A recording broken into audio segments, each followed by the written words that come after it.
Mahal kong anak, huwag kang matakot sa mga pagsubok na dumarating sa iyong buhay. Alam ko ang bawat pait, bawat luha at bawat bigat na iyong dinadala. Hindi kita kailanman iiwan ni pababayaan. Sa gitna ng iyong pagod at pangamba, ako ang iyong sandigan. Kapag pakiramdam mo ay nag-iisa ka, tandaan mong kasama mo ako.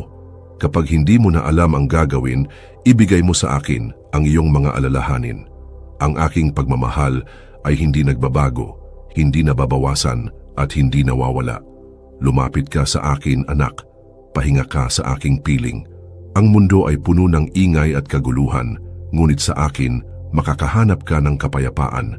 Ang iyong halaga ay hindi nasusukat sa mga pagkakamali mo, kundi sa aking pag-ibig na walang hanggan para sa iyo. Manalig ka dahil may magandang plano ako para sa iyo. Magtiwala ka dahil hawak ko ang iyong kinabukasan. At higit sa lahat, huwag mong kalimutan, mahal na mahal kita.